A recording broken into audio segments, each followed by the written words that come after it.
Has AAA gaming killed the console war? It's so many different signs I'm looking at around the industry, and some of this is spurred on by Xbox and the whole thing that's been happening with them for the last 2 weeks. Some of this is spurred by Sony and some of the stuff that they had coming out of their investor meeting. And some of this is just the developers talking about gaming. It's clear games have become so expensive, they can no longer be put on a single platform anymore. It's the fidelity, like the games, they just take too long to make. Graphics continue to increase and how good they look. Even though they keep looking better, they keep costing more too. So it's getting dangerous.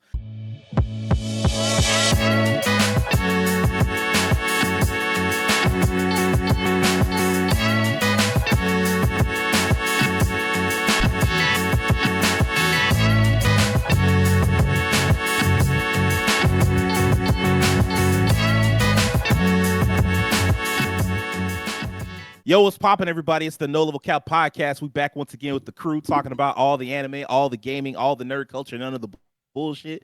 Let me introduce my incredible co-host. We've got the Black Daredevil, the secret weapon of No Level Cap, Terrence Flowers. What's going on, Terrence? Hey, what's going on, everyone? Things are good on my end.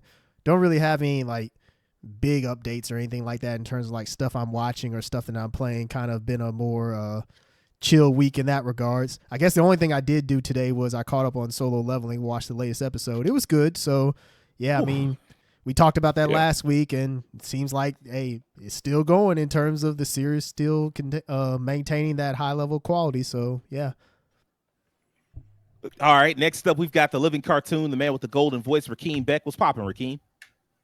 Hello, all our podcast fans. I am Rakeem Beck, and I'm happy to be back this week. Nothing too much going on with me. Steady workflow. I just did complete Like a Dragon, the original Like a Dragon, Yakuza 7, not Infinite Wealth. I have not played that yet. Great ending to that game. This game blew me away with its narrative.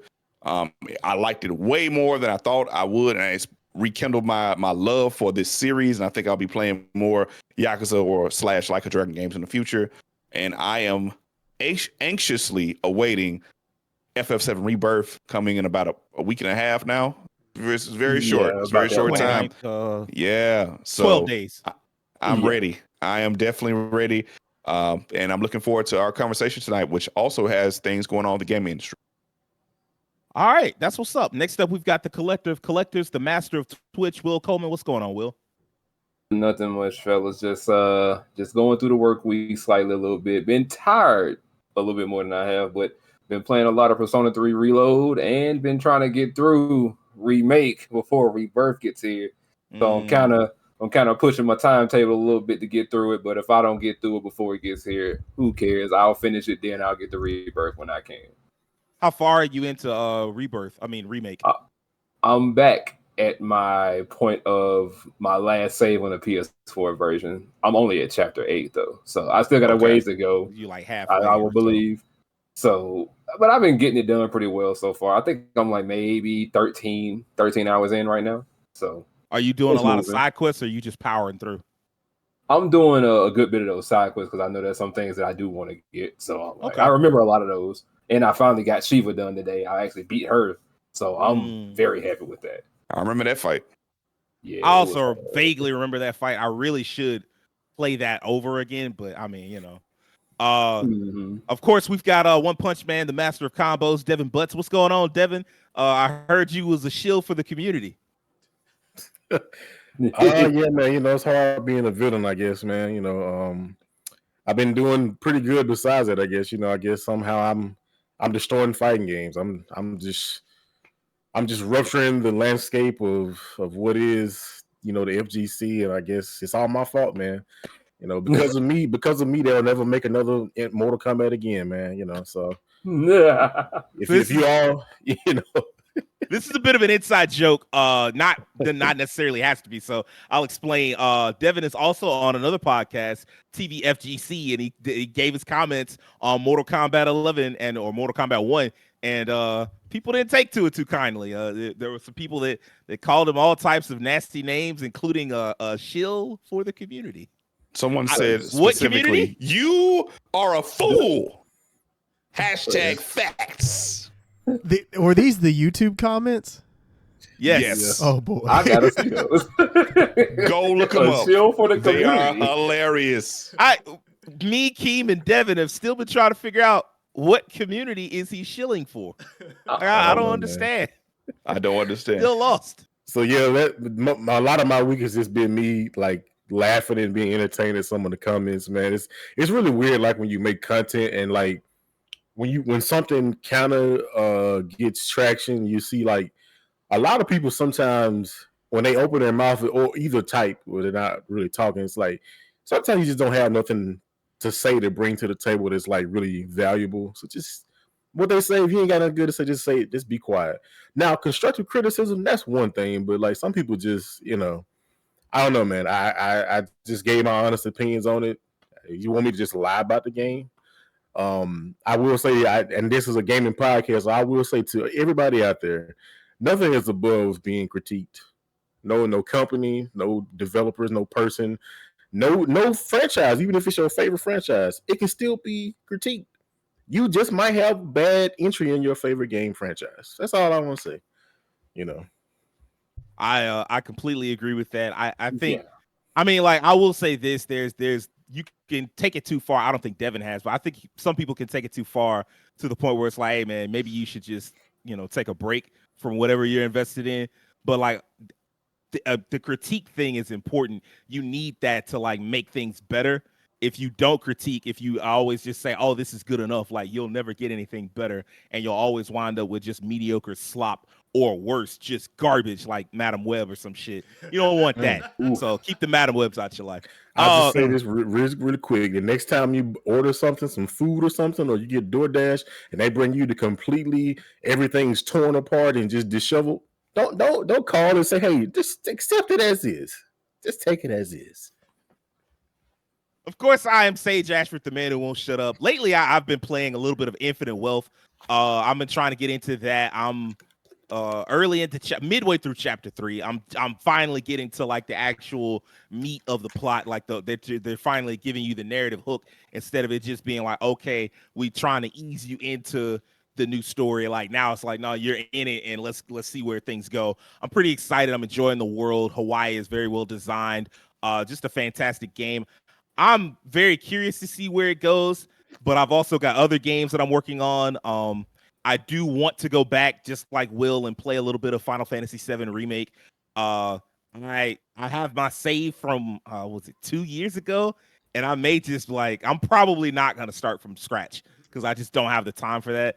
I think I was on chapter 11 or chapter 12. I'm probably just gonna be like, hey man, let's wrap this shit up and see where it goes. I'm not even playing to get to Remake because I don't have a PlayStation 5 right now. So I'm just, hoping, and we gonna talk about that a little later, actually, as far as like the fact that I can't play Remake, even though I have a perfectly capable PC. We'll talk about that a little later. But yeah, I'm, having a good time with Infinite Wealth, and I'm gonna try a little bit of some other games later on.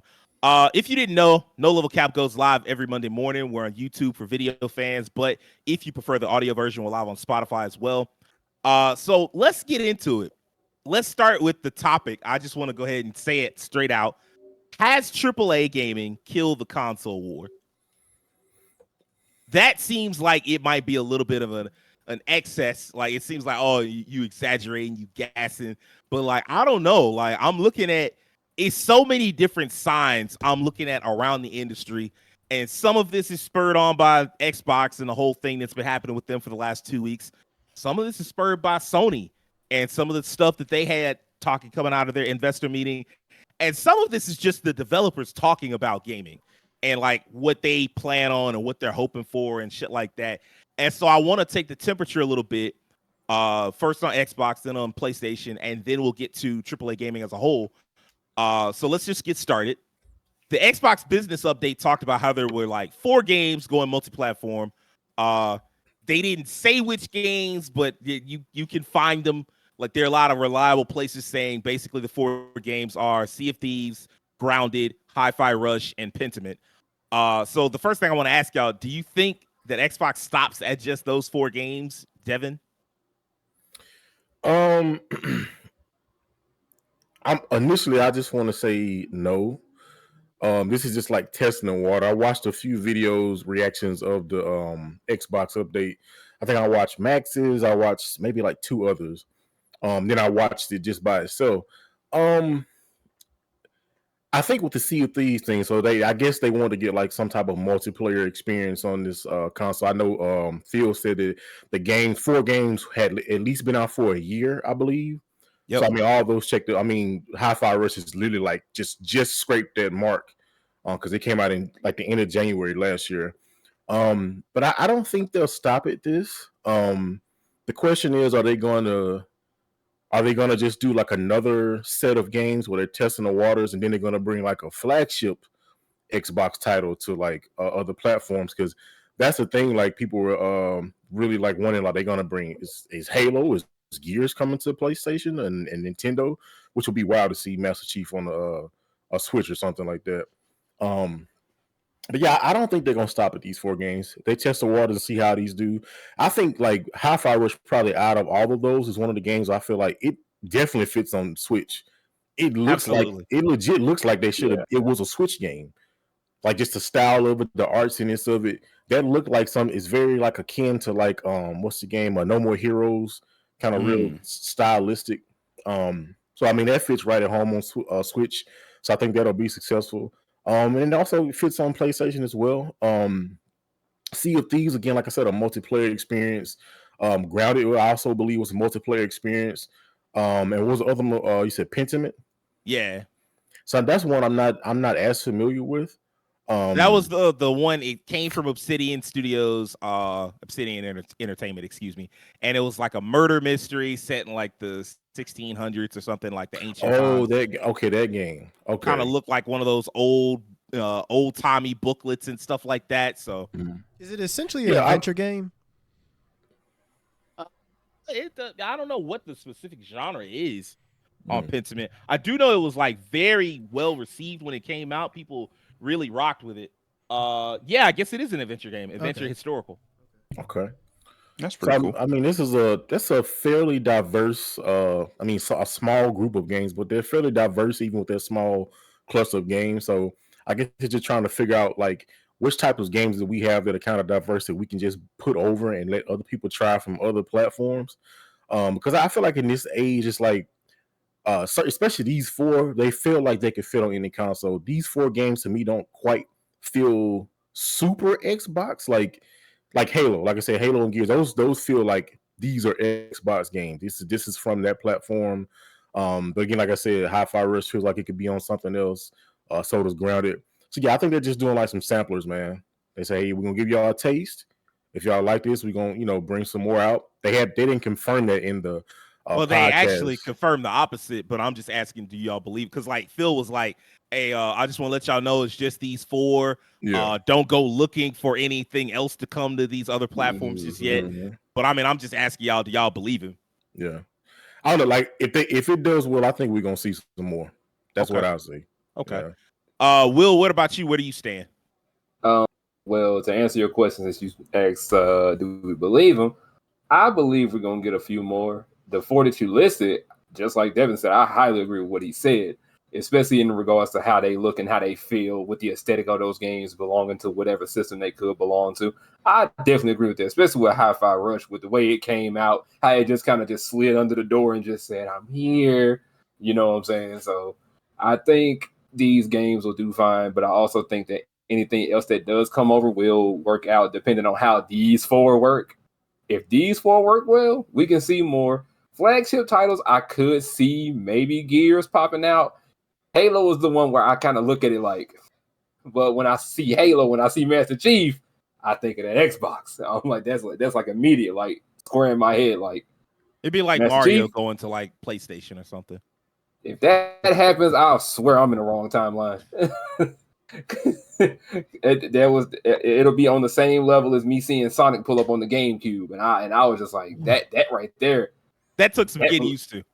That really did. That took a lot of getting used to.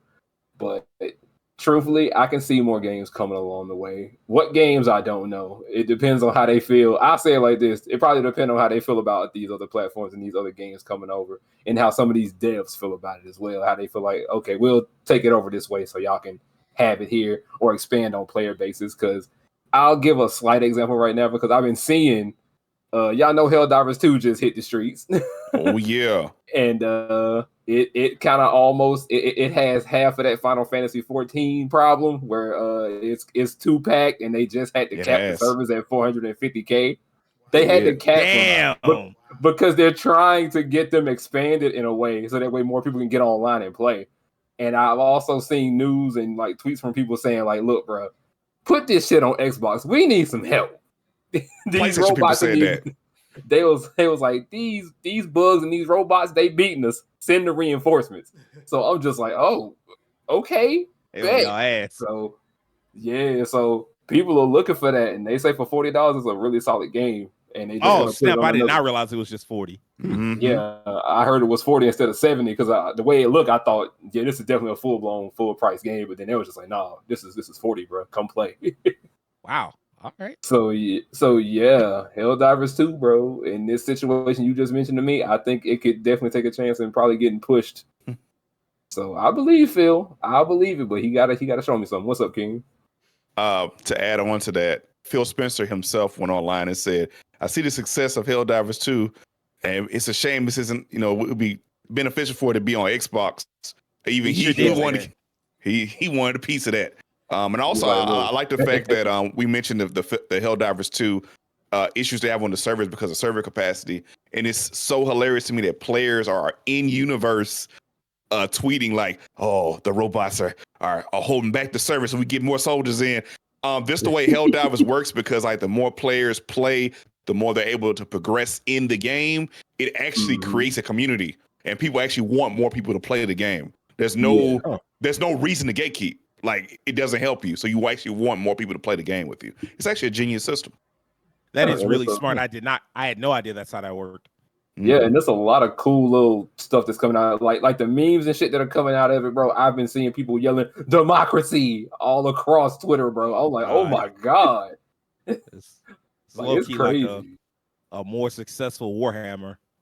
Hey man, there was some couple of inspirations in Warhammer in the game.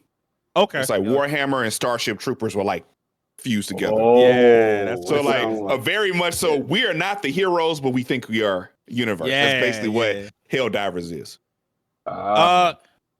So I must say, like, first off, do I believe Phil as far as like, oh, these are only 4 for no shot?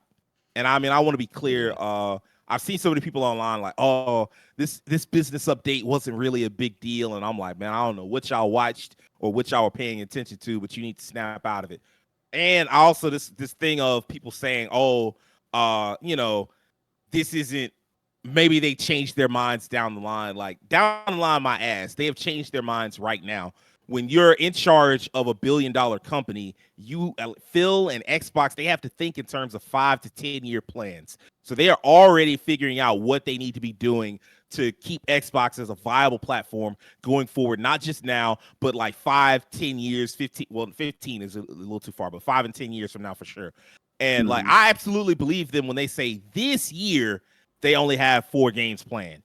That's just 1 year. 2025, 2026, 2027 is a different story. And take that a step further. The bigger deal here is what happens when they do the next generation of consoles. One of the things that like me and Keem was kind of watching together and we were talking, but I had to point out to him, I was like, hey, you want to catch this part. Phil specifically said he believed over the next 5 to 10 years, exclusives would become a smaller and smaller part of the industry. And I've seen so many people try to like blow off this interview as a nothing burger, but like in Verge, he was like, there's an interview he did with Verge and he specifically cited, I don't think we should ever as an industry rule out a game going to any other platform. That was in response to like Starfield and Indiana Jones. He was like, I mean, look, I'm not going to tell y'all that it ain't going to show up. And so like this gen, if your thing is, oh, I want to buy games and make sure that they're only on Xbox, you're probably safe. But like you look at PlayStation right now and like, oh, Horizon's over there and oh, God of War 2018's over there and stuff like that. Don't be surprised next gen if you start to see these games on other platforms. And I think we need to get used to the idea of Xbox not really being about the console war anyway. Like, there's this part where Microsoft Studios VP Matt Booty, he had a quote that kind of went under the radar where he was like, it used to be the platform was the biggest thing and the games were tucked inside the platform. And today, Roblox and Fortnite can be bigger than any one hardware platform. These are giant warning bells. Like, hey, man, it's about time up for this console shit. And it's not that they're going to stop making consoles, but consoles aren't going to be the primary driver. They said that time and time again throughout that business update. And this ties into something that Phil Spencer said both here in this business update and in his own quotes. He's mentioned before the total number of users on consoles topped out at around 200 million. And they topped out in Gen 7, which is like Xbox 360, Wii. Like that was ages ago. And there's like, if you look around, there's some emails from the FTC lawsuit where Phil described Xbox and console gaming as like Polaroid.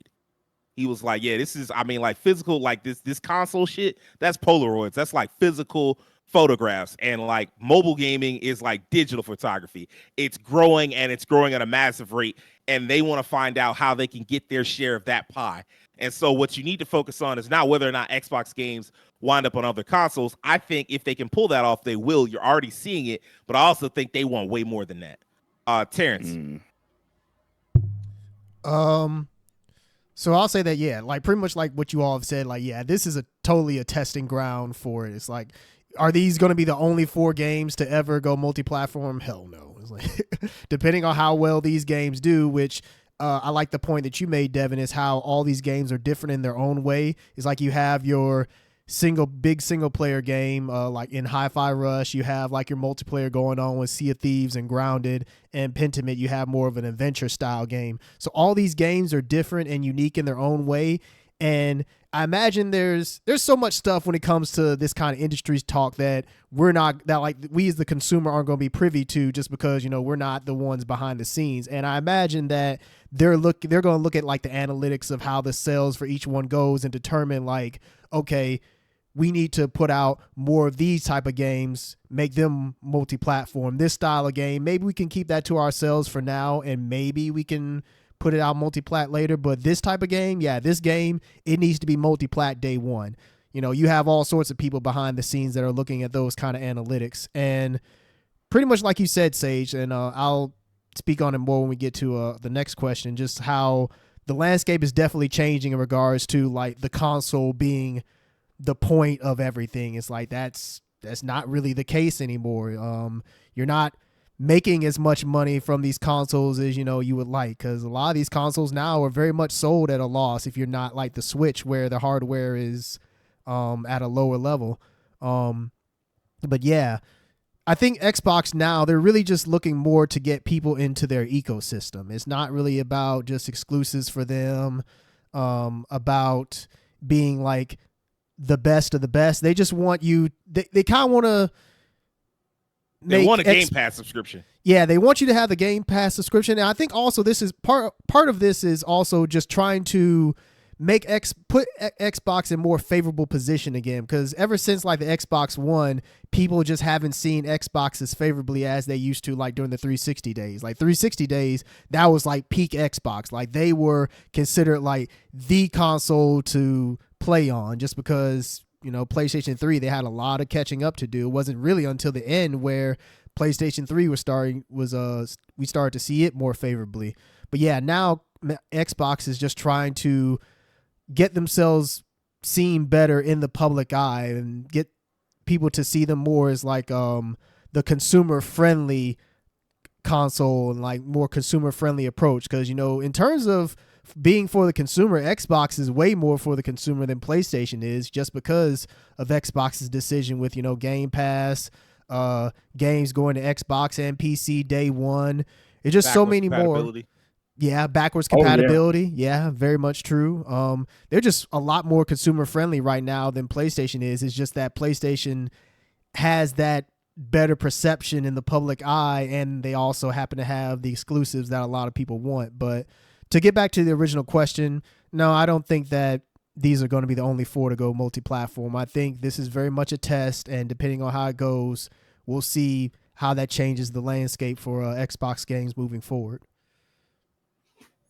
Rakeem, what's up, man? Where do you stand on this? Pretty. I mean, this is gonna be a home run. Basically, I think we all can agree that this is a testing ground. I don't even know if Xbox knows exactly how they're gonna do each exclusive from now on until they get the results of this first test with these 4 games. It's interesting to me in that Xbox podcast.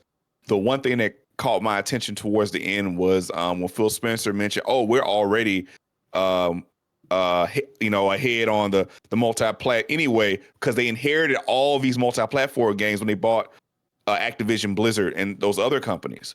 So they have a large sample size of games that are successful multi-platform. And somebody on the inside probably thought, yo, COD makes a lot of money. Why would we cut off a revenue stream?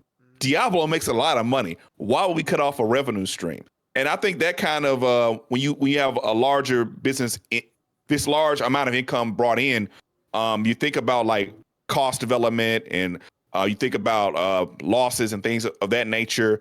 You start thinking differently. Another aspect of that podcast that really caught my attention is he was very careful to mention over and over again. He wanted to increase the continued growth of Xbox and the consumers and the creators, because he had to kind of douse the fires a little bit because people were freaking out when the news broke a week ago, and it like scared the hell out of a lot of like fans and things. But I think he also was careful with the growth and things, because he was kind of subtly saying, hey, at the end of the day, we ain't going to red for nobody. If we got to put this on another platform, that's what Smack said on the battle rap thing. I ain't going to red for nobody. At the end of the day, if we got to put a game on a different console to save our company and not go on the red, we're going to do it. We're going to do it. So this is just their way of easing you into it. Hey, we're just going to start with these 4 games. We're going to start with games. And he had criteria. The games that have been out for a year already. So like that's similar to what Sony's doing with the PC market, where they're putting the game out for a year, it comes out within 6 months or a year going out. So it eases the people who have like already played it. So not as many people are angry. Or a heavy multiplayer or community-based games. Community driven. You gotta keep the community together. Building community is the most important part. Oh, this jargon is beautiful. I love this. The business bullshit. Business bullshit. It's a beauty to that bullshit, because everybody sees it and they keep doing it, but they're masters of it. Which I kind of agree with to an extent, because I remember a couple years ago, and any fighting game fan knows this, when Street Fighter V was just PlayStation, we all were like, what is going on? Like, fighting games need to be on multiple platforms for a variety of reasons, for tournaments, for accessibility, things of that nature. It's very strange. And like, we have exclusivity for multiplayer games. That doesn't always help out. So I think in that regard, there's a little bit of truth to that. Like, being on multi-platform, and now when the era of cross-play was another thing they were talking about. Cross-play is big for them. Cross-save, cross-progression. They're easing people to like, hey, even if your stuff goes to other platforms, don't worry. We're going to make sure all that stuff's good. You're going to have your saves. You're going to have your, you'll be able to play with other people. That's the most important thing. And I think for the most part, this strategy isn't that bad. I know these days, I like playing multiplayer games. I played Paladins. Of all things, Paladins was on like everything. It was on PlayStation, was on Switch and Xbox and PC, and it's cross-platform on all of them. I don't think it's cross-platform on Switch anymore, but at the time it was. And I remember playing with friends on Switch and playing with friends on Xbox online. We'd be in a chat talking, like not necessarily like in the in-game chat or like on the phone or something if we couldn't do it, depending on what platform they were on. And being able to play with those people was pretty cool. So I think this format going into the future is positive. I think they don't quite know where they're going to get with these games, and if they do find success, we'll see other games. All I know is personally, I don't care about none of these other games. Just bring over Doom. You right with me, Xbox. Let's go ahead and bring over Doom to PlayStation. We're good to go. That's all I got to say. I will say one of the things you brought up, why cut off a revenue stream, very quickly somebody behind the scenes was probably like, well, why are we limiting revenue streams in the first place? Like, we've got other games that are like big deals and that could have been on other consoles. Like, why are we limiting revenue streams for the sake of this whole Xbox thing? And I know that I know we all kind of agreed sort of that it was a test bed. I wonder if they're past the testing stage because, like, quite frankly, Minecraft been on that bitch.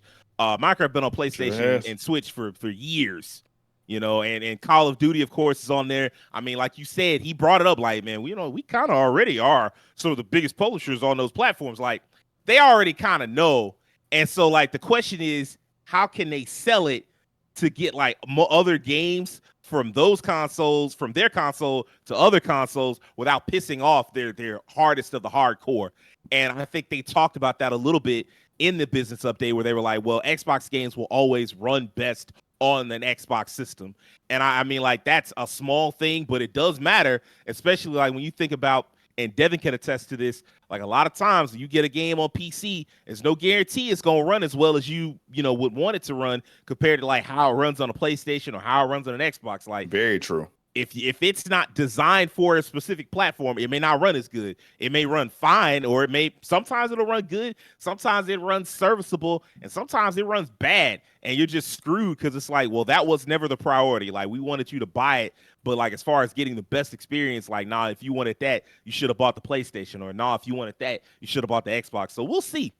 And also worth saying, this is a very forward-thinking kind of thing, and I do think they've learned that they have to ease you into it, because all of that shit, and this is not necessarily consumer friendly, even though I do agree with Terrence that most of their moves are. One of the things that isn't, like, some of the things like, oh, we want you to put everything everywhere, but like when you think about Xbox One back in the day when they did that first Xbox One E3 thing, and we all hated it. Every fan everywhere hated it, and that was a large part of why they lost that console gen. But a lot of the things they said they wanted wound up happening, not just on Xbox, but on PlayStation 2. So like they got what they wanted. They just had to ease us into it. Like they weren't ready. Like the fan base wasn't ready for that shit yet. And now now you have no choice.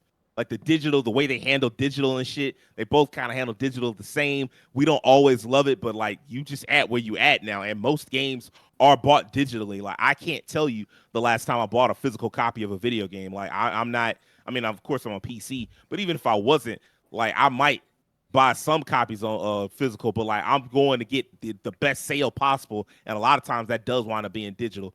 And so like, one of the things that they're trying to do is trying to get you, they're trying to be very forward thinking. And I also want to say, before we seek into this, bringing up Sony, if Sony isn't careful, their obsession with the box, like the physical box, could box them out of being a major player. Yeah, I know, right? But like their obsession with like, oh, we got to have the PlayStation 5 or the PlayStation 6 or whatever. Like if you too obsessed with that shit, like you could box yourself out of being like the as big as Xbox and as big as Nintendo. Speaking of, Sony president Hiroki Totoki mentioned earlier this week in like an investor meeting, he was like, oh, multi-platform would be a great way to improve our profit margins. And I was like, that's interesting, because they've been the one that's biggest on, oh, we want our games on our platform. The only place you can get them is PlayStation. And now they like, hey, multi-platform could get us some more money. And so I want to ask y'all, do y'all think, because we're already starting to see that, do y'all think that means Sony is going to start putting more games on PC day and date? And if so, I know all of y'all are PlayStation fans. I think everybody except me and Devin have a PS5. How do y'all feel about that as a fan of a PlayStation? Terrence?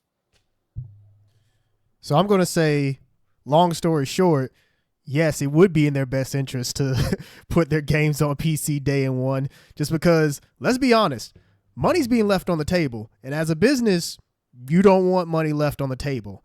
And I guess the longer point to this is software used to be very much like the big selling point for a lot of these consoles. It's like back in like the PS2 days, it's like, hey, PlayStation is the only place you're going to play Devil May Cry 3, God of War, Metal Gear Solid 2, etc., etc. Final Fantasy. Yeah, Final Fantasy 10. So those games, they moved consoles. And also, I mean, adjusted for inflation, maybe it's worse than, we think. But back then, it's like those consoles were considered cheaper, They weren't like, I would even adjusted for inflation, I don't think the cost of a PS2 would equate to the cost of a PS5 $5 now. I mean, I could be wrong, but at least back then we didn't see it that way. I'll put it that way. But what I'm getting at is now, because these games they cost so much to make, just putting them out on one system, that's not good enough. Like, just for example, like The Last of Us 2 reportedly costs $220 million to make. Like, so if you, what's up, Sage? Oh no, I was just reacting to how much it costs for The Last of Us 2. But I also did real quick. Apparently, was it PlayStation 2 was like what, $299 when it came out? Yes. I Yeah. think so. Yeah. Yeah, so with inflation, that would be $535. Oh, well. Wow. Like But I said, think no matter what, there's a certain relative value in your head. yeah. $500 versus $300. Yeah. Even back then and now, like if you said $300 versus $500, you get two completely different mindsets. Yeah, exactly. Yeah. But yeah, back then when games on PS2 cost like, I don't know, let's say God of War cost $30 million to make, I guess. That's just me tossing out random. I don't know if that's true or not, but if you sold 10 million copies of that, you make your money back and more. But now when you have games like The Last of Us 2 that, and I believe this number is correct, and maybe you can look it up for me, Sage, just to make sure, but I think it was like $220 million to make Last of Us 2, because I think that's the number that leaked from those court documents in the hearing versus 220 Microsoft. million. Yeah. So I'm not sure, like, math wise, like, I don't know if like a game costs $70. I don't know if you literally take $70 times 10 million. And No, they're not going to get all of that. Yeah, exactly. But they would get a good chunk. So closer Yeah. to maybe say 50, 55, somewhere in that. Yeah. So just if we were to take, just for example, if we were to take 70 times 10 million, that's 10 million copies sold times $70 per game. That's, of course, $700 million. If the game costs $220 million, and then you also have the marketing behind that probably pushes it up to even like $300 million or something like that, at that point, you made like about like over double your money back. But think about it, like not every game does that. It's like, and you can't break even with something like that. It's just like with the movies, where if a movie comes out and it costs like $100 million to make, and it only makes $100 million at the box office, it's like, you just broke failure. even. That's not profitable at all. From a business perspective, that's considered a failure. Like breaking even is almost just as bad as like not even selling well at all. So that's just too much money that's being left on the table now. And as these games get more and more expensive to make, Sony can't afford to only put them out just on their console and hope for the best, because even something like Spider-Man, which recently they revealed that it sold 10 million, right? Yep. Yeah, depending on what the budget was for that, 300 million. See, even that, like, and then you put the marketing behind that, it's like, really? I think that's with the marketing dollars, though. With the marketing? Okay. Yeah. So even then, it's like, they still only made like double the profit, which even then, is that really? Because like, for example, like, let's look at something like a Vampire Survivor. It's like, you put out a game like that's like, cost, I won't say nothing to make, but in comparison to like a Last of Us 2, it costs nothing to make. It didn't cost no $300 million. The profit only cost margin, $3 to buy. The profit margin is huge for that. Even for like Among Us, it's like that game. What'd you call it? Costs nothing to make. Stickman. Yeah, Stickman. Like those kind of That's games what it was. don't cost nowhere near as much as like a Last of Us 2. And so in comparison, they're making way more money than a game that you threw so much money at ever is making. What's up, Rakeem? I have to bring up, because it happened to me. I was at work today, and one of my coworkers, literally in the middle of us working, was like, "Anybody ever play Vampire Survivors? I play it all the time on Steam Deck." That should let you know how popular that game was. Yeah. Even now, like, because Random 50-year-old man just brought it up at work for no reason at all. And the DLC helps kind of keep it alive, because the DLC no more than $2 a pack, and it extends the game like big time. Yeah, so when you have like these Mickey Mouse games, and I'm not saying that as an insult. I say it, I definitely mean that as a term of endearment, in terms of like, these games didn't cost nowhere near as much to make as like these bigger games, but they're making bigger. They have the profit margins are way bigger for them. It's like, the math isn't mathing at the end of the day. And so, yeah, like PlayStation definitely can't afford to just put their stuff out on their consoles anymore. It's like, I think it would make sense for them to put it out on PC, and also the whole strategy of putting it out a year later, really, ideally what you want to do is recoup as much money from the beginning as possible. That's why it's kind of like for movies, like the opening box office weekend is the most important weekend because that's when you're going to get the most money. Now you're going to sell some more as time goes along, but that number is going to dwindle. And the same is with, PC releases. While yes, you will make more money when it's finally released on PC, don't you think you would have made more had it been released like day and day, and you could have gotten all that money at once as opposed to waiting a year later to hopefully get more money? So at the end of the day, yeah, I think that Sony, it would be in their best interest to put their stuff on PC the same day, just because, as game development gets more and more costly, they really can't afford to just keep it exclusive anymore. Terrence has a lot of the hit a lot of the notes that I was trying to hit. With Spider-Man 2, it cost $300 million, which is literally 3 times the budget of the original game. The original game cost apparently like $95 million, excuse me. So and people are talking about, they're like, yo, man. And in fact, I think even Insomniac was like, do people see the 300 million, like the 3 times the investment in this game? We spent this much more money. Do they see that in the game? Like when they pick it up? And it's like, I mean, they added some stuff. Yeah, exactly. Because Rakeem is the one of us that played it to completion.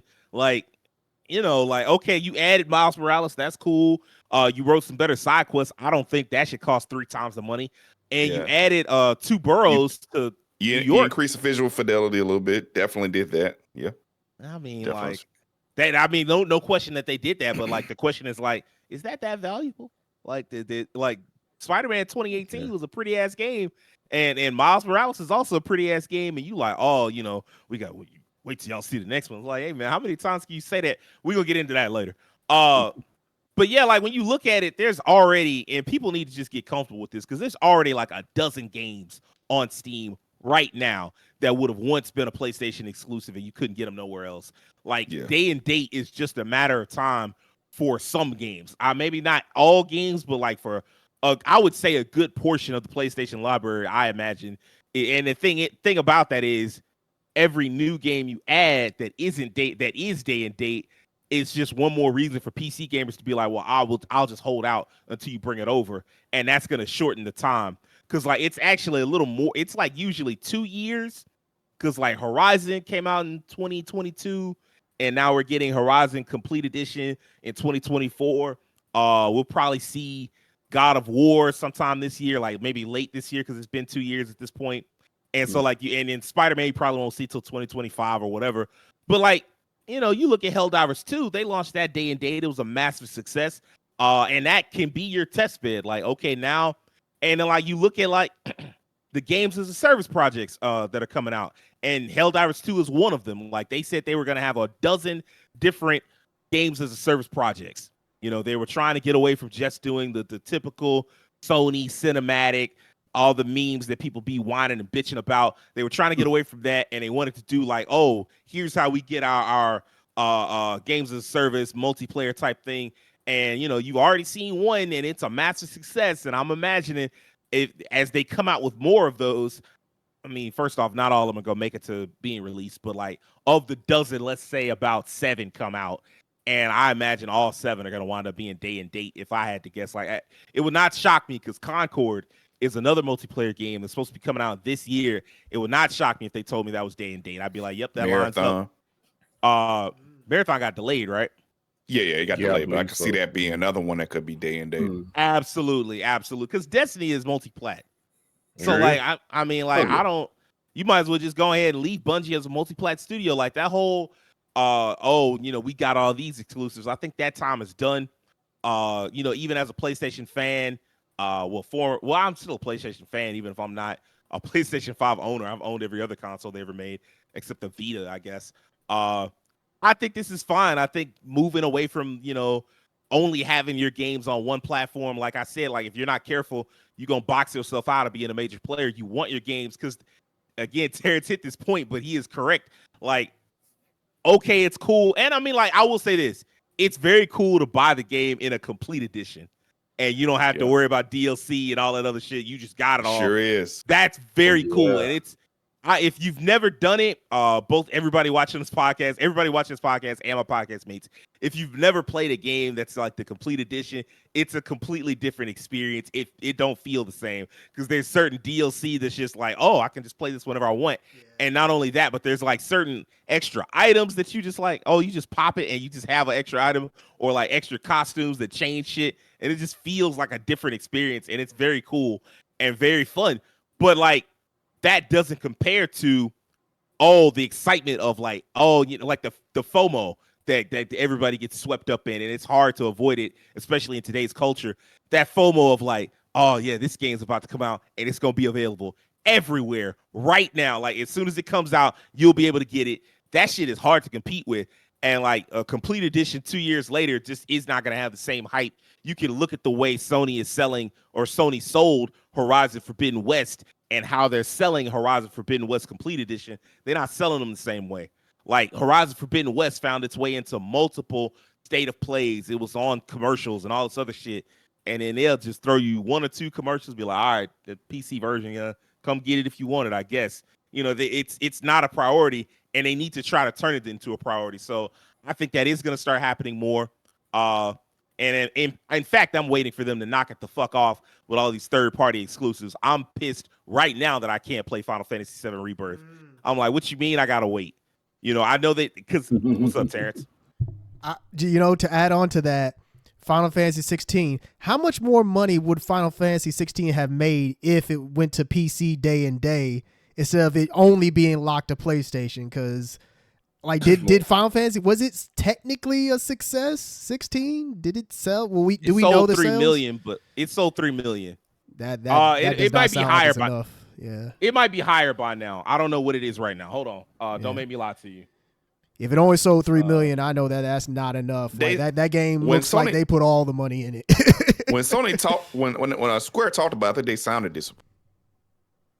They said that it met expectations. That's what they said. Which they said it met expectations, and then later on they were like, "Well, we kind of expected to have better legs than this." Yeah. And the thing is, you got to think about what games they were calling on at the time. They were calling on games like GTA and COD and all these other games. They wanted that to be a massive success. They were hoping for like that same Spider-Man 2 10 million copies sold type shit, and they didn't get it.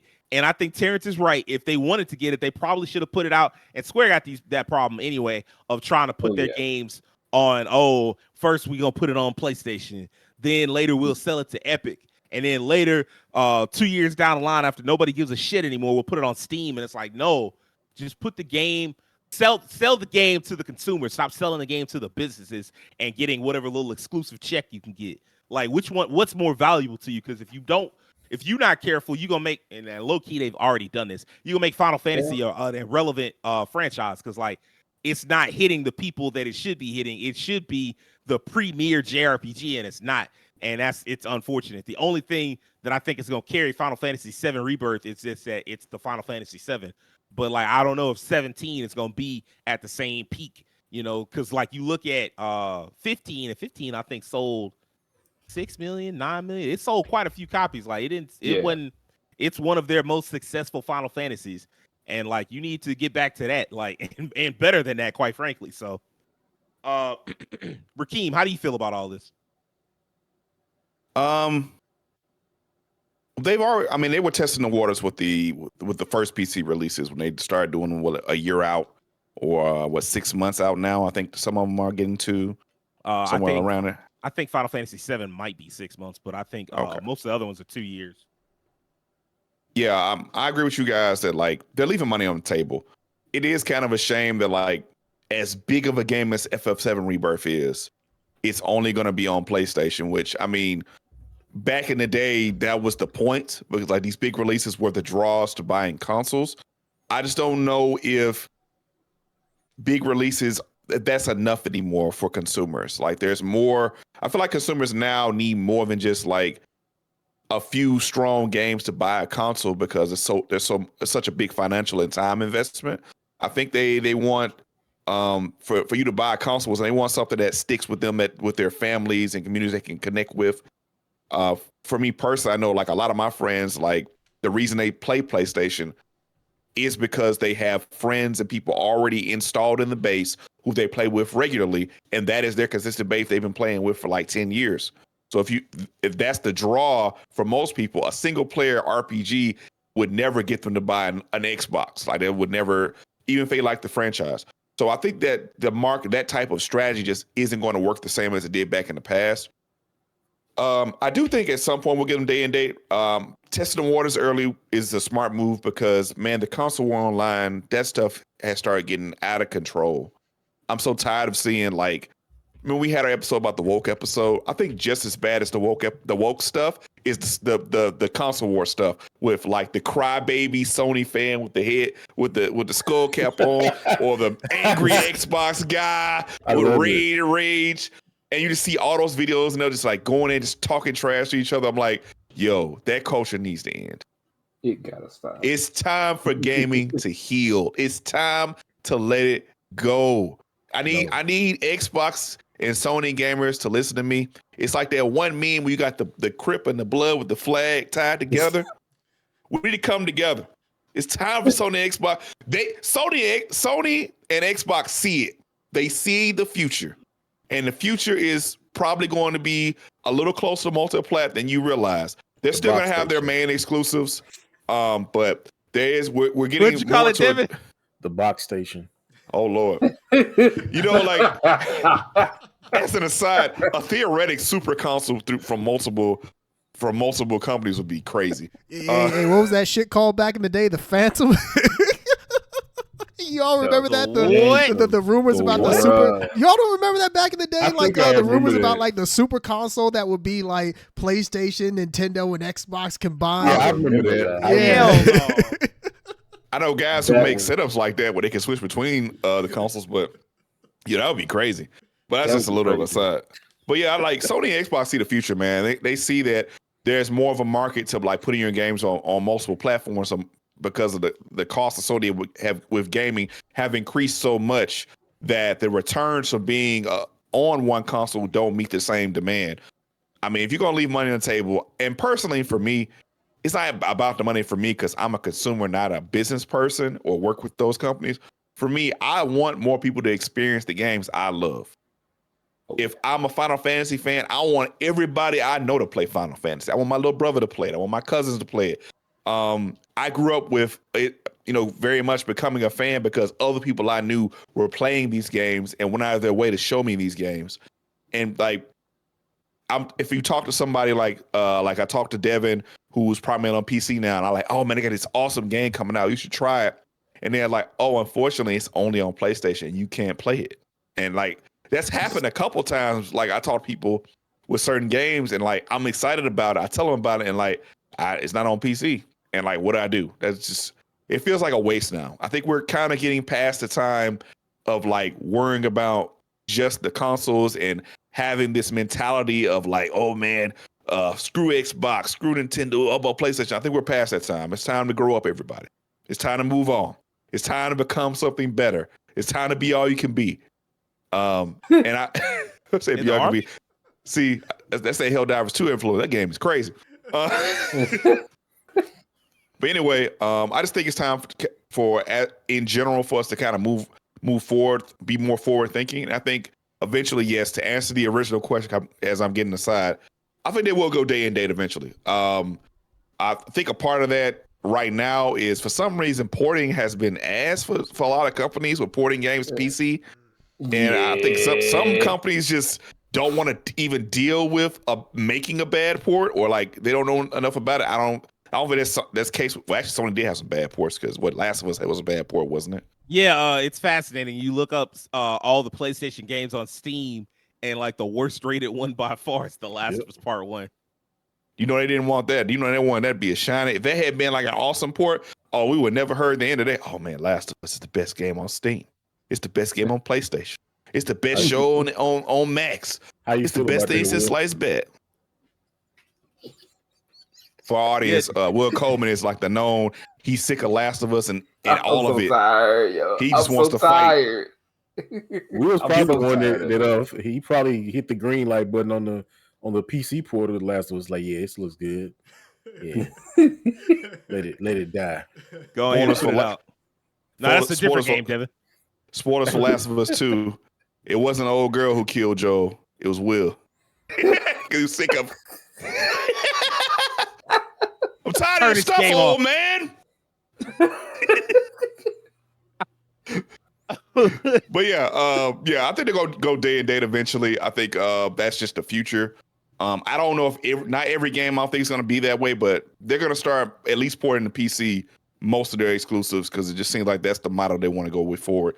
The only drawback I see to that is, like we said earlier, the bad ports, and bad porting has kind of become an epidemic, and they need to figure that shit out because you make this shit on a PC, so you need to figure this shit out.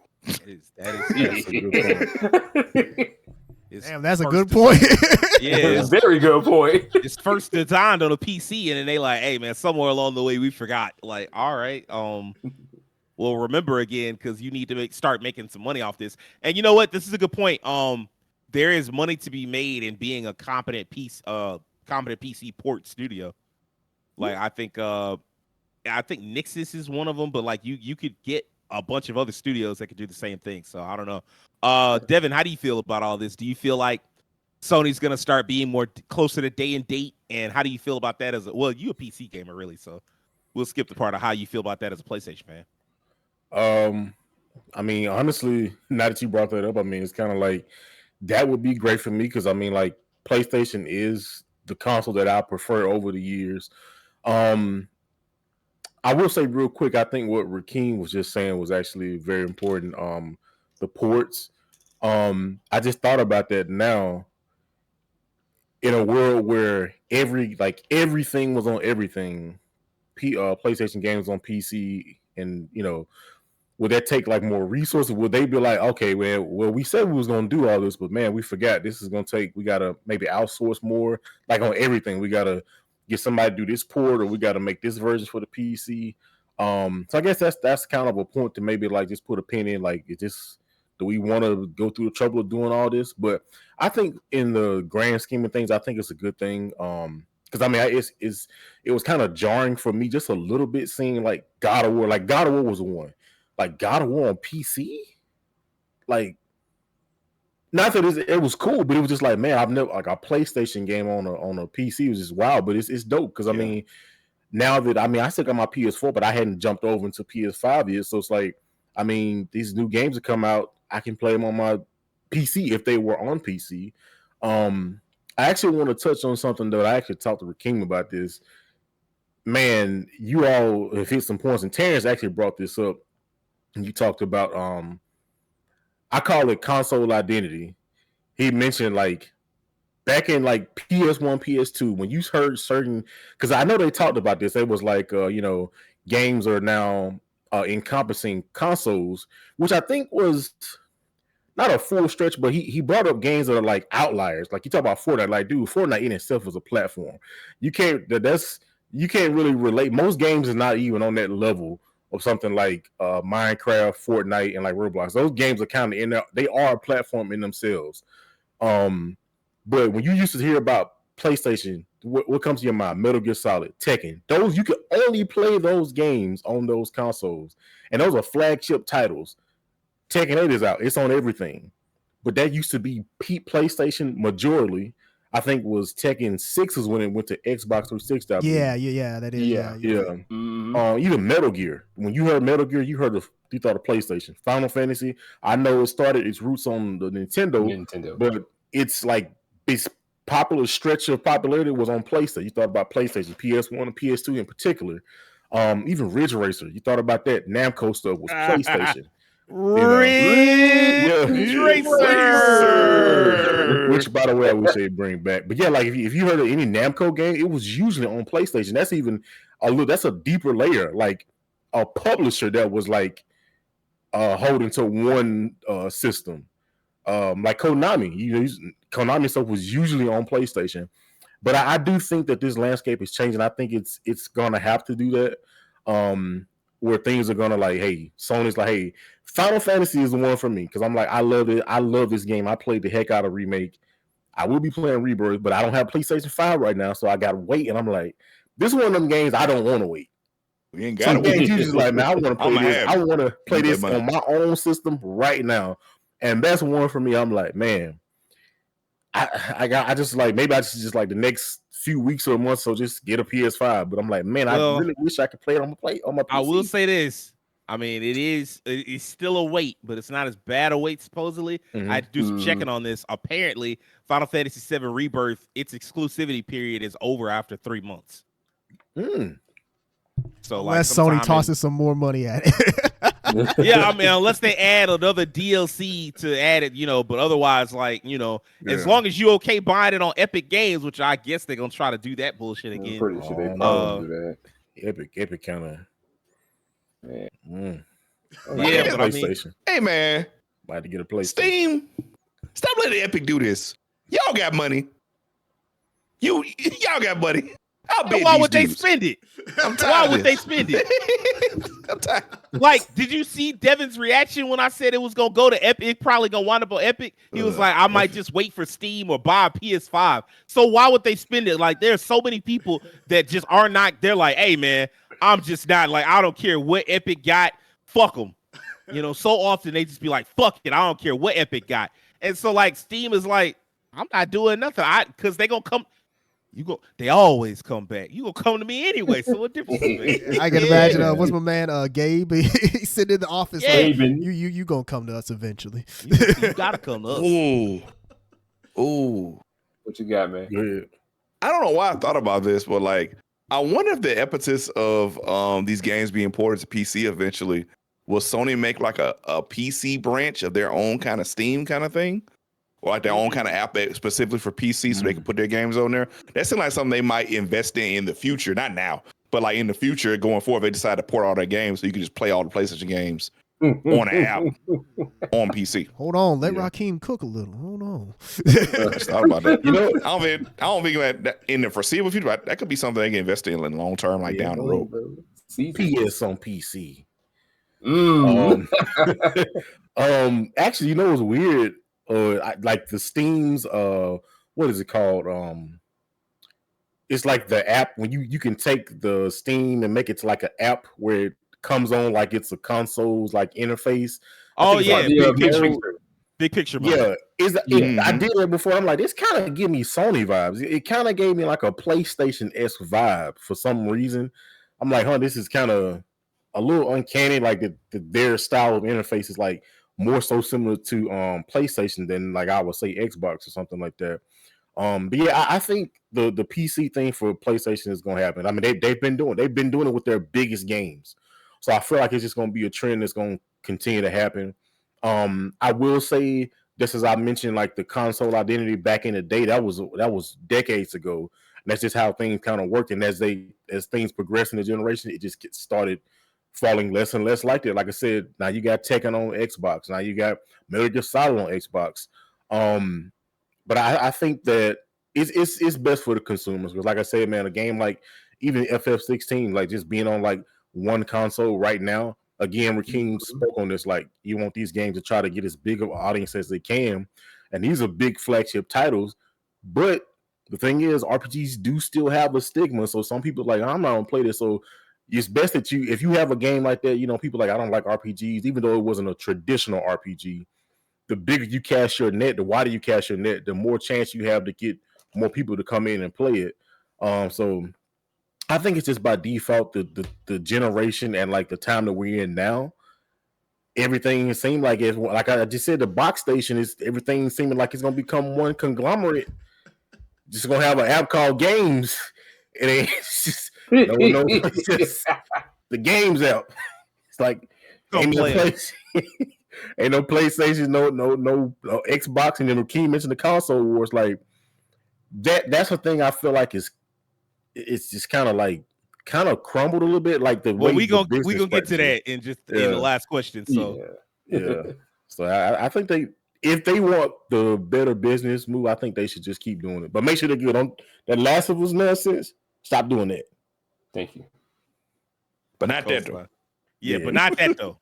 Will, what about you, man? You the last one. How do you stand? Like, do you think Sony's going to start putting more games on PC day and date, like as soon as they come out. And how do you feel about that as a PlayStation owner?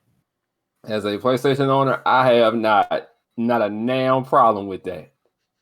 Go ahead and get started, like for real. Like, do not waste any more people's times. Look, I love my PlayStation. I've been with them since the PS1. I pretty much owned and had a hand on almost everything minus a PSP.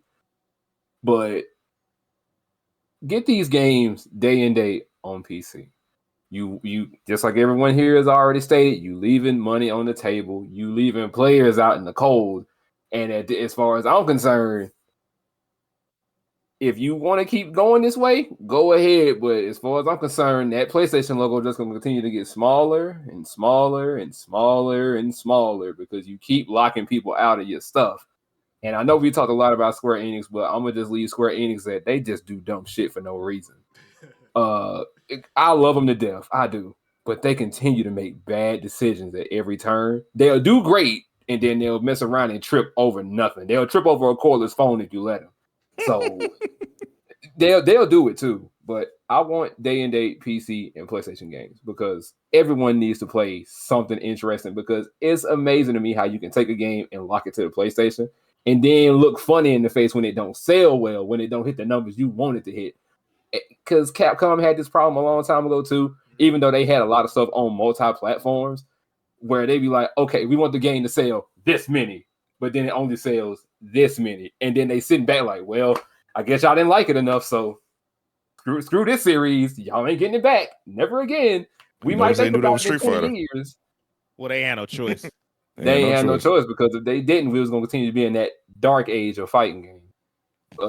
Yeah, we ain't going to talk about that. That's too much of a tangent in and of itself. But day and date, bring it. Just get people in. Get people in the door because at the end of the day, you never know how much you would have sold. And I still agree. Final Fantasy 16 would have made a hell of a lot more if it was on PC. And plus, the modding community on PC, Jesus Christ, they be on top of their game from the minute the game hits the shelf. The minute they're just like, all right, so how can I put CJ from San Andreas in this game? What you got, Devin? You just actually made one of the best points I can think of. Aren't there some developers like, hey, that PC modding stuff, not my game. You ain't touching my game. There are. I think Japan does that a little bit sometimes. Yeah, Japan does do that sometimes. I just thought about it. Like if there was a world where everything was on PC, some people like, nope, they ain't going to PC. Not you're not modding Sonic into Final Fantasy. Just not doing it. But yeah, that's me, bro. Day and date PC and PlayStation needs to happen. Sony needs to get off their ass and stop thinking that, oh, let me get my big blockbuster out there. It's gonna sell gangbusters, and when it don't sell gangbusters, y'all get sad and be ready to throw some people out the window for it. So please bring them over. Help my friends on PC play these games, and let's get it going. Let's get it going. Let's get everybody playing games. I 100% agree because I'm mad right now that Rise of the Ronin is apparently locked to PS5. I'm like, man. Yes. Let a brother win. Yes. And we running late on time, so we're gonna move on to the last topic. Let me ask y'all something. Is it AAA gaming that's killed the console war? Because like Keem was talking about the console war, and I'm like, man, I don't know. I feel like if it like he was like it needs to end, and I'm like, I think they're not really gonna have a choice in the near future. It's clear games have become so expensive they can no longer be put on a single platform anymore. It's the fidelity, like the games they just take too long to make. Graphics continue to increase and how good they look, but games like, I mean, like even though they keep looking better, they keep costing more too. So it's getting dangerous. And on the other end of that, Minecraft, Roblox, Fortnite, they're vastly more popular than all your favorite games put together. They make so much money off those three games. They sell so many copies. People will not sell copies, but like they make so much money off microtransactions and shit. Yes. People stay downloading them. So let me ask y'all a question. Is AAA gaming kill the console war? Is it possible publishers can learn to stop chasing better graphics? And will fans revolt if their games aren't next gen? Rakeem, where you at, man? Ooh. It's sad because I think all of that above could happen. Fans are fickle, bro.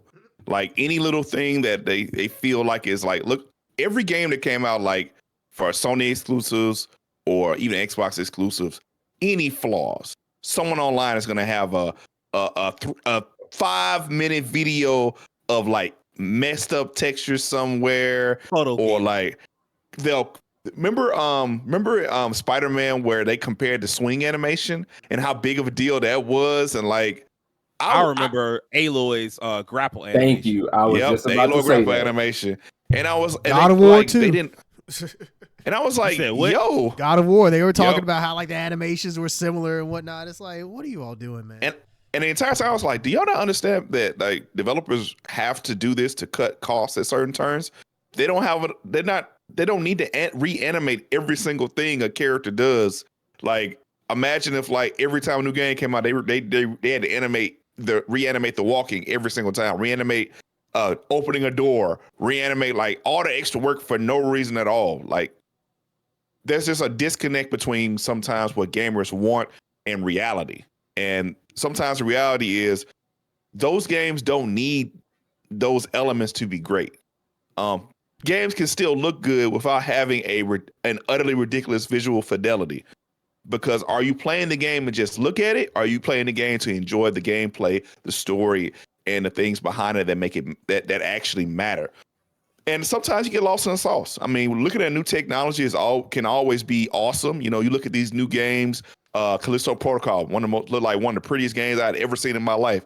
And the reviews came out, it was dog water. So, I mean, you know, that doesn't necessarily make the game's impact or make the game actually matter more in the long term.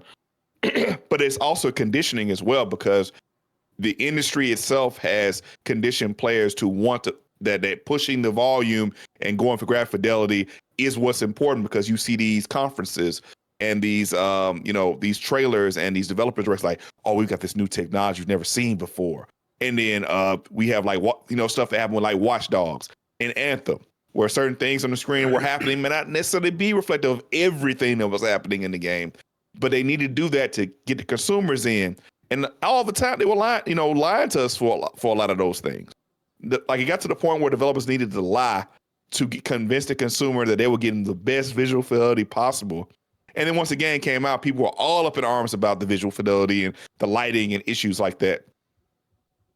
What was the other part of that question you asked? So, will gamers revolt? I think some will. It will be like a loud majority, not necessarily indicative of every gamer, because like I think everybody here in the podcast, we like good looking games. We don't necessarily need every game to be, the Get that heavy quad rain. A game shit out of here. Yeah, quad A game. Like we talked about earlier, man, Vampire Survivors was awesome when it came out. I really enjoyed that game, and it looks like it came out in game. 1991. It looked like a good old fashioned Game Boy game, and it played even simpler than that, and it still was fun. So that's out the window. Sorry about that. On the other end of that question, so we talk about a gamer revolt. The other part of that is AAA gaming as a whole is kind of dooming itself, because they keep pushing these boundaries forward, keep trying to push the envelope. The costs keep increasing, and it seems like not only are the costs increasing, it's like they want to spend more money. They want to push it further.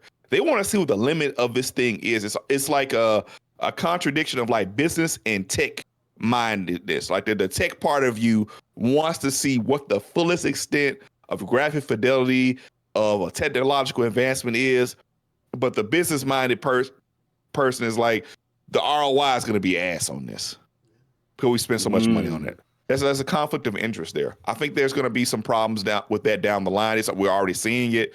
That's why some of these studios shut down after one game failure. That's why a lot of these developers have to go through crunch. A lot of these developers are having these issues at these companies because the expectations are so high. Stress is really high, and it's reflected in like the issues in the gaming industry as a whole.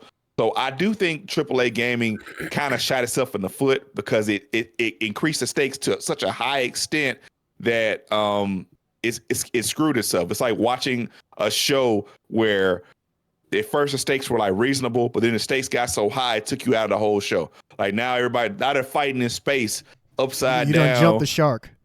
You done jumped the shark, exactly. Now the stakes done got so high, like you've lost investment. I think that's what's happening. The stakes are getting so high now that my microphone fell for some reason. Sorry about that. But now the stakes have gotten so high that like it's like they can't stop themselves. I'd be really interested to talk to like an actual person in the game industry to see their mindset behind this, or like what are the expectations from people on high? What are they doing like behind the scenes? Is it worth it? You know, what do they feel is like important? Because I think there's got to be some kind of limit to this before it gets out of control. Mm-hmm. I 100% agree. The Dice Awards happened recently, of course. And of course, like when you do the Dice Awards, or when you do basically when you get a whole bunch of developers together, they naturally talk about their job and they talk about the state of the industry. And one of the things they're talking about this year is this idea of Survive 2024. And it's like just the idea of making it through 2024, because consumer spending has been flat. They're not making as much money as they expected they were to make. And like I saw, apparently there are some people that are just like, hey man, you know, just cross your face. Like apparently venture capital funding is drying up, which is going to stop a lot of these like new studios, like the people like Immortals of Avum, those type of studios, or what's the other one? The Callisto Protocol studio. Like there won't be as many of those because, you know, the VC funding is drying up. So like, where are you going to get the funding to develop a game for 6+ years or whatever? And so like, you know, and with the consumer spending being so flat, it's gotten to the point where apparently there's people that are just like crossing their fingers and hoping that GTA 6 can bring a new audience of people in. And I'm like, man, that's not the whole industry shouldn't be putting its hopes on like fucking GTA 6 one fucking game. That's ridiculous. Like, we got to get out of here. And with that, and so like I will say this, you can only do so much of this, like this whole arms race, this graphical arms race. Even like, because we've been talking this whole podcast about the idea of like, should Xbox go multi-platform? Should Sony make their games day and date with PC? But let me tell you something. If you keep it up, it won't matter. Going multi-platform is not going to save you if you keep tacking on A's to that AAA. And by the time you get to quintuple A or septuple A or whatever the fuck, nothing is going to save you, because there aren't that many people that are going to buy your game. There aren't that many people that are willing to drop 50, 60, 70, and like, yeah, good luck. Like, if y'all try to bounce that game, oh, you know, we think our games are worth more than $70. Like, I'm not spending that. Like, every time you go up $10, every time you go up, the number of games I'm willing to spend that much money on goes down. Like, it becomes like, oh, are you willing to take a chance on this new thing? No. Are you willing to try some game that like they say this entry is really great? No, I don't give a damn. I don't care how great it is. I'm not spending no damn $80, $79.99 plus tax. I'm not doing that. So like, you already at $69.99. I'm already looking at a lot of games that I'm like, do I want to spend that on this? And the answer a lot of times is no. What you're likely to see going forward, because all this nonsense, is like even more safe projects, more remakes, more reboots of popular franchises, which is cool for like us old heads, but it doesn't benefit us because we also want new things. Like, it's not just the youth that want new things. I also want new things. You're also likely to see more people put more money into forever games and try to turn them into forever platforms. I was reading this article or like yesterday. It was in a Financial Times that was like, oh yeah, Disney did give Epic Games like 1.5 fucking billion to like help them work on a Disney universe. And I'm like, I don't know what that is, and I probably won't like it. Ultimately, I think these developers need to become more comfortable with the model that you see from Sega or Falcom, like the Like a Dragon games and the Trails games. They design these massive cities and countries and shit, and then they'll reuse them for one game or two games even and more like afterwards, and because they want to get their money's worth. And I don't blame them. That's the smart way to go about it. I know Yakuza 0 supposedly costs about $30 million. If you look at it, maybe Yakuza Infinite Wealth, even if you double the cost of that, what is it, $60 million or something like that? That's controlling your costs. And that's what needs to happen going forward, because like y'all asking too much, and fans need to suck it up, man. Like, I'm sorry, like everything Aloy don't need a new grapple animation all the time. It's okay that Spider-Man is still in New York City. And there are some people that try to detract from Zelda. It's like, oh man, this is just more of the last Zelda. And I'm like, all right, look, man, as much as I'm tired of Zelda and the Nintendo super fans, you gotta give them a break, bro. Like, everything can't be built from scratch every fucking video game. Like, that's just not how this can work, because it costs too much money as it is. So they need to get a grip. And I don't know, like, I do think AAA gaming is very slowly gonna kill the console war. That plus the idea of everything going multi-platform, I think that's just gonna happen. As far as publishers learning to stop chasing better graphics, I don't think that's going to happen, just because like you looked at, like if you go back and look at that Xbox business update, so much of it was them saying, hey man, we're trying to put things on other platforms. We're going to put things on other platforms. And like the implication being, we don't make enough money off consoles. And yet at the tail end of it, Sarah Bond was like, the next gen platform we're going to develop is the largest technological leap ever experienced in a generation before. And I'm like, what the hell are you going to use it for? What like, you going to try to design your games in 8K? Who the fuck, like, we don't need all that shit. It's okay to, like, if the next gen, and I personally have this crackpot theory that we probably made games a little too good looking back in the HD era. Like, we probably shouldn't have jumped from like 480p to 1080p that quickly. We probably should have took our time, kind of like what Nintendo is doing. Nintendo is always like a little bit behind graphically, but like they games always look great because of the artistic design and shit. And it seems like they can keep their budgets under control too. And like everybody else is like, nah, we spending it all. And like these video game budgets are getting, like, you can't get no more than 300 million. I'm sorry. Like, you tell me you spend 500 million on one fucking video game, I'm gonna be like, I don't care. Even if it's a game I love, if you don't make your money, I'll be like, that's too damn bad. That's too damn bad. Like, I don't feel sorry for you because you spent half a fucking $1 billion on a one fucking video game, and you expected how many people come buy it? 30 million people? Like, you're not gonna just get that GTA shit, that GTA 5 shit. That's not gonna just happen all the time. So I don't know. Like, I feel like they don't want to stop, but eventually, hopefully and I can't believe I'm saying this, hopefully the money people eventually tap on the shoulder and say, no, you got to stop. We can't afford this anymore, and it's getting ridiculous. Devin, where do you stand on all this? It's kind of a mixture of things that have been said already. I kind of got like a list of some things I feel like that's kind of driving this.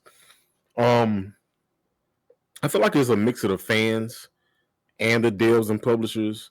I say the fans, and that I also say that I don't think, me personally, I'm not sure AAA gaming could necessarily kill it because of those hardcore people that are still never going to die out.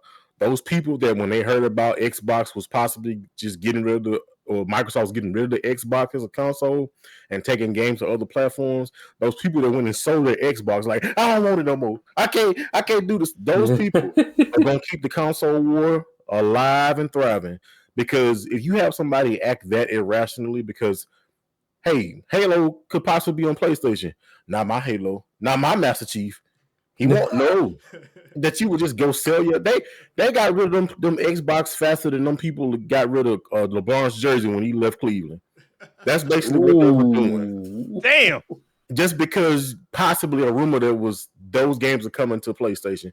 So that's why I say AAA is definitely willing away at it, because it's like you're getting so expensive. It's like, okay, we're going to have to put it on everything to get a wider net cast so we can make as much money as possible. But people like that are going to keep it alive and well. That's what I feel on that. So, and also these devs and publishers, I feel like sometimes they still like this. They say, oh, well, we've heard Xbox, Phil Spencer, Sarah Bond, they were talking about, we got to change the landscape of this, that, and the third. They still trying to one up each other. I think it feels good for them to say, well, Spider-Man 4 cost $2 billion to make. I feel like that feels great for them to say that. You heard how much we spent. I watched Gaming Illuminati's podcast, and the Black Hokage was mentioning when Arcane was being being made on Netflix. Was it the League of Legends? League of Legends. Yeah, League of Legends. And he said he was invited to some event, and they had people there. He was talking to one of the, I guess, people that knew about it, the big wigs. He said the guy was like, "You want to know how much Arcane costs to make?" He was like, "Sure, what, 100 million?" And so I think people, they like that. This game costs 3,000 billion zenny to make. Our last project only cost 10 million zenny. We're up in the ante, so I feel they like to say that. Oh, that game. Xbox. They made a game cost 500 million. PlayStation. Oh, we got some for that. So I still feel there's a select few people that like that, just to one up somebody. And I'm even thinking about it now. I think it ain't really so much the console war now. It's the acquisition war. Xbox, they was throwing money left and right. Where all this money come from? In the comment time, we run out of money. We can't print no more. Where they get this money from? They was throwing money like free hot dogs. Like they was like, you get a studio, and we get a studio. We get Bethesda. Like, so I especially Xbox, they were going in, but they was like, at one point I thought they gonna leave anything for anybody else. No, are they gonna leave? Like, every game is gonna be on Xbox. They might say, "Hey, we're gonna buy you PlayStation. We buying you too. We buying Sony. Give us all of them." So I think it's kind of segued into like an acquisition war now, man. It's like a console, like the second saga of the console war. It's like how many studios, how much money you got? Big bank take little bank. I know people probably heard it before the game. Mm-hmm. Big bank take little bank. Mm-hmm. But yeah, I think those mixture of things, man. And I know me and Sage talked about this a few days ago. I made a joke about these games. All those A's. the what? The quadruple A. They keep adding R's. It's just like that battle rap for a hype man we heard last just night. Like that. It's like triple A and quadruple A, and it's like, has there been one successful supposed quadruple A game yet? I mean, it's only a matter of time, because I imagine that Rockstar's Grand Theft Auto, because I just can't fathom that game failing. Well, I imagine that's quadruple A.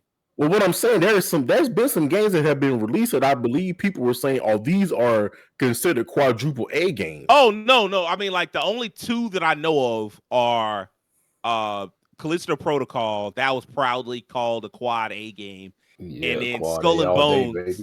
That's the one right there. I said, "Wait a minute!" Right? That's the same response I had, Terrence. I said, "Who are the world's Skull and Bones?" I watched some of that. I said, this voice acting is a 1.5 A at best. And you talking about quadruple A? Yeah, ain't what quadruple A. That shit took 2 A's off. Skull and Bones is ass and cheeks. That's what it is. Like, I don't know, man. I'm just like, none of the supposed quadruple A's have done anything so far. So I'm like, the more A's we get, the less the quality. I don't know. Like I said, like, I even go back to last year, man. My game, well, before Eliza P came out, my game of the year was Sea of Stars. And again, this was a game that, like, it could have came out on PS1 or Super Nintendo. Well, a little more than Super Nintendo, like PS1. But it was a great game, and I loved it. And it won any game of the year. So it's like, I don't know. So I've had moments in my life. Again, this is when I say, there's a certain subset of gamers that they don't understand the difference between art style and visual fidelity. And then some people they just want the utmost. So when I was in college, we had a Call of Duty tournament in the lobby. We were playing on CRTVs back then. For y'all young whippersnappers, the CRTVs, the fatback TV. Yeah. I remember the TV. All y'all know is the flat screen, the LED. The TV had a booty, basically. Yeah. And we were playing on this TV. I'm used to playing. We was on PS3. I'm this Modern Warfare 2. This guy comes in and says, and I quote, "Man, this is like we playing on Nintendo 64." I'm like, "What are you remember? Did you play the 64? Do you remember what the games looked like on there?" No.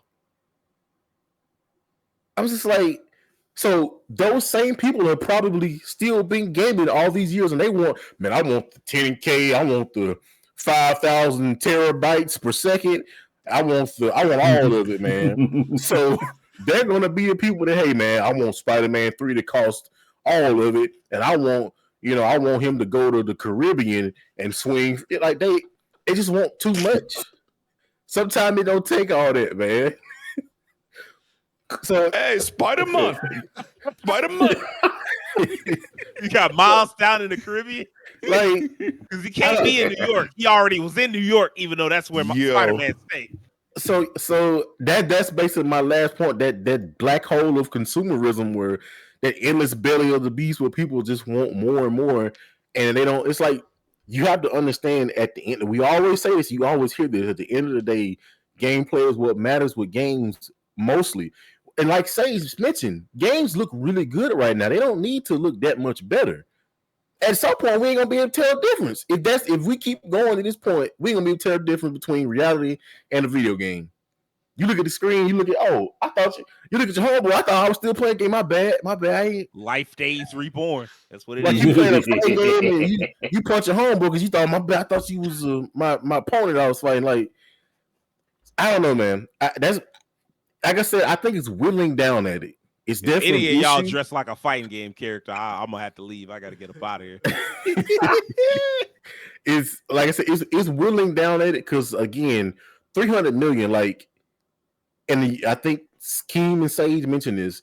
I don't know if Spider-Man 2 where did that money go to? Because Sage said the first game and Miles Morales both look amazing.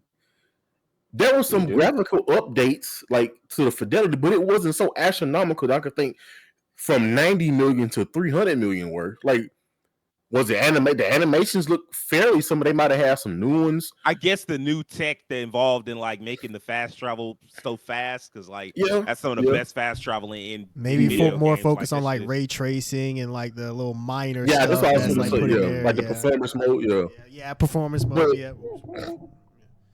But it's still like, man, I would see, and this is, I would like to actually be in these rooms when like this stuff is like being accounted for, because it'd be so fun if it's just like it went from 90 million to 300 million and all they paid for. It's like, we want to give everybody Louis Vuitton handbags and sandwiches. That's definitely not what happened. I know it's not, but it's just like if we saw like the breakdown, it was like, wait, that's what the money went to. But I don't know, man. If y'all continue to want games like Callisto Protocol, these 4As, and hey, be my guest, man. I will say, Insomniac already said in there, like, in some of the leaked data, and it's unfortunate for them, but like at least we know from their perspective how they felt about it. They specifically was like, we got to reel these costs in. Like, it costs 3 times the money to make Spider-Man 2. And can the average consumer see the 3 times the money in the product? So like they're aware, and to their credit as a studio, they've always been one that develops their games quickly, and they're not really afraid to reuse assets. So I'll give them that. But I do agree that a lot of studios do take pride in how much money they spend on their video games. You know what I just thought about? The difference between Rift in Time to the last game. Now that's something I'm like, okay, this doggone near looking like Pixar. We kind of on that level of game. That's, to me, in terms of Insomniac, that's a game I'm like, okay, I can kind of see this. I can see it, you know. Terrence, how do you feel, bro? Where you stand on all this? I'll try to make mine pretty quick. Has AAA gaming killed the console war?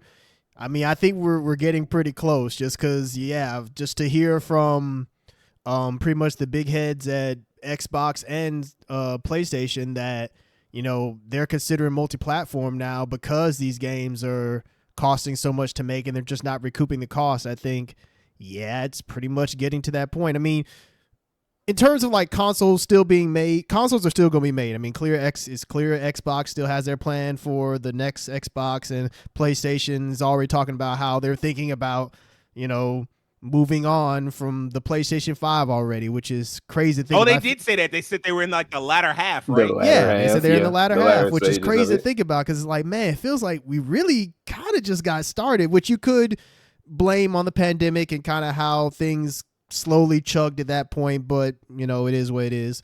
But yeah, in terms of consoles themselves, they're not going anywhere. Like AAA gaming hasn't killed off the consoles itself, but in terms of like the actual war between like you know, console warriors like Sony versus Microsoft kind of thing, I think as the strategy starts to change for Sony and Xbox in terms of how they approach games being exclusive or like multi-platform, I think we are going to get to a point where there's going to be a bit more of an embrace towards each other. But we know how the internet is. The internet's always going to be toxic in one way, shape, form, or fashion. So they're going to find some way to keep the war going. As one of you all said, as long as there's people out there that were like so up in arms about rumors of Xbox putting stuff out on PlayStation, them willing to like sell their consoles or throw them away, whatever, just because of those rumors alone, like that kind of stuff is going to continue to drive the console war. But just financially, yeah, I do think that AAA gaming is going to cause these companies to reevaluate how they approach their business model and like their business strategies moving forward. In terms of like graphics, really quick, I will say that I think it's like a catch-22, because here's the thing. I don't think you can put out a new console and have it cost so much money and you not expect the consumer to think that there's going to be some kind of upgrade that comes along with it. Because like, let's be honest, when the PS6 comes out, we are going to want it to show. We're going to want to see a difference between what things look like on the PS5 versus how they look on the PS6. I mean, that's just is what it is. That's how it's been every single generation, from the NES to the Super NES to the 64, the GameCube, et cetera, et cetera. There's always been a jump from one to the other, and that's what ultimately sells that console, is the advancement in technology. So I think as long as we see new consoles, the consumer is going to unfortunately expect better graphics, just because that's just what we're conditioned to. I think the only thing that's going to change in that regard is, I always bring this up in one way or another.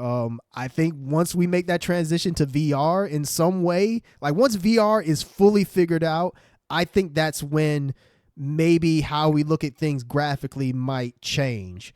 I don't know exactly how. I mean, I'm not the type of person with that kind of foresight to see how, you know, VR is going to look like years from now, you know, whether it's next decade or years from now. But yeah, so it's a catch-22 kind of thing. Like, I think that, yes, we have gotten to a point where graphics don't really need to look any better than what they already do. But as long as you make new consoles, there's just going to be that expectation for it to be better in some kind of way. It's like, I'm not going to buy a PS6 and want to see PS3 graphics. I mean, that's just, it is what it is. So yeah, I just think that it's just one of those things where you're just walking a fine line there, where, yeah, there's that expectation, just because anytime we have to shell out like $500, $600, I want it to look better. But at the same time, I do understand that the cost of like games looking better is also going to be an issue. So it's, yeah, I don't know what the answer is. I guess the question I'd ask you for that is, do we have to have $600 consoles? I mean, we don't, but you know, unfortunately, it's going to happen. You know, like I think the PlayStation 3 was, of course, was $600. Yeah, and then the 4 came out and it was like $400, right? Mm-hmm. And so like they had realized, like, okay, let's not make that huge jump. And like the PS4 games did look way better than PS3 games, but like they also just weren't trying to make some gigantic, monstrous graphical leap and shit like that. They were like, all right, let's try to like pare back a little bit. And I think maybe that might be the way forward for the next gen. Yeah, I guess it also depends on like what the upgrade is. Like, are we jumping from 4K to 8K? Because the thing is, 8K, we're not even selling 8K TVs really like that. Like it hasn't been adapted. So to be honest with you, we don't have the power to do native 8K. You could probably get away with doing 8K through DLSS, where you just basically make it look, you reconstruct it yeah, you fake it and you make it look like 8K, but it's not actually 8K. We don't have the raw power to do native 8K just yet. Yeah, I think what probably would be in my opinion, what if we are going to have an upgrade, I think what the upgrade needs to be, in my opinion, is performance. Like, we still have it where 4K games can't run at 60 like that. Most of them, like, they have a hard time hitting 30. And so I think that if we're going to have an upgrade, that is what needs to be the focus instead of like jumping from 4K to 8K. It's just totally unnecessary, and it hasn't been adapted by a wide audience yet. We barely have 4K TVs now. Like, to ask of us to get 8K TVs is like, no, that's not happening. And space. Will, man, close us out, bro. Okay. Kind of trying to wrap it up. So give us 3 minutes? Yeah. I can give you a little bit of that. Okay, so to answer that first question, do I think AAA gaming is killing off the console war? Bit by bit, it will get to that point where this console war thing won't even be a thing. We're going to finally be kumbaya around the campfire soon. Nintendo, Xbox, and PlayStation are all going to be best buddies with the s'mores, the marshmallows, camping, skinny dipping, and all that good stuff. We're going to have all that.